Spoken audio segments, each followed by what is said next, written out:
حضرت بلال حبشی رضی اللہ تعالیٰ عنہ نے جب اسلام قبول کر لیا تو صحابہ نے پوچھا سرکار سے آپ نے عشق کیسے کیا؟ تو حضرت بلال نے مسکرا کر جواب دیا کہ میں نے سرکار سے عشق کیا نہیں بلکہ عشق ہو گیا۔ کہا میں غلامی کی زنجیروں میں جکڑا ہوا تھا، مجھ پہ ظلم اتیاچار کیا جا رہا تھا۔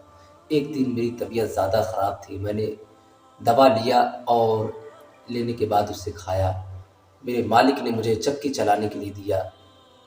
میں دوا جب کھایا تو دودھ کا پیالہ پیا اور پینے کے بعد مجھے نیند آ گئی، میں چادر اوڑھ کر سو گیا۔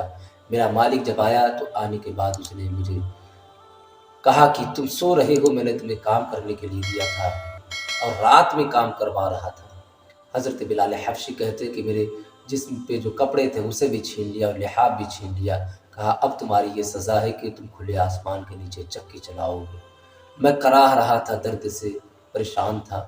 راستے سے پیغمبر اسلام کا گزر ہوا، جب انہوں نے میرے چیخنے اور کراہنے کی آواز کو سنا تو وہ قریب آتے کہتے کہ کیا معاملہ ہے؟ تو حضرت بلال کہتے کہ میں نے بہت کھڑا جملہ بولا، میں نے کہا کہ کیا کرو گے پوچھ کر؟ یہاں لوگوں کے باتوں کو سنتے ہیں لیکن کوئی کسی کا سہارا نہیں بنتا ہے۔ لوگوں کا زخم تو دیکھتے ہیں لیکن کوئی مرہم نہیں لگاتا ہے۔ لوگوں کے غم کو تو سنتے ہیں لیکن آنکھوں کا آنسو کوئی پوچھنے والا نہیں ہے۔ حضرت بلال حبشی نے اپنا درد غم جب بتایا تو حضرت بلال حبشی کہتے کہ پیغمبر اسلام وہاں سے جانے لگے تو میں نے کہا کہ میں سمجھ رہا تھا کہ کیول درد کے بیان سن کر چلے جاؤ گے، کوئی مدد کرنے کے لیے یہاں پہ ہے نہیں۔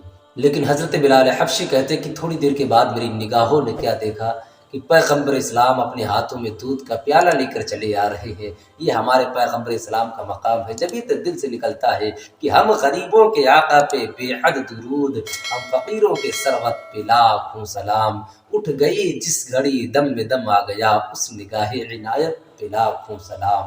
پیغمبر اسلام آتے ہیں، آنے کے بعد حضرت بلال حبشی سے کہتے ہیں کہ یہ دودھ کا پیالہ تم پی لو اور تم لحاف اوڑھ کر سو جاؤ، تمہارے حصے کا کام میں کر دیتا ہوں۔ حضرت بلال حبشی کہتے کہ میں سوتا رہا، پیغمبر اسلام پوری رات کام کرتے رہے۔ جب کام مکمل ہو گیا تو حضرت بلال حبشی سے کہہ رہے کہ میں جا رہا ہوں، پھر میں آؤں گا۔ اس طریقے سے وہ آتے رہے۔ حضرت بلال حبشی کہتے کہ جب تیسرے دن کام کر کے آقا کریم صلی اللہ علیہ وآلہ وسلم جانے لگے تو میں نے دامن کو پکڑ لیا۔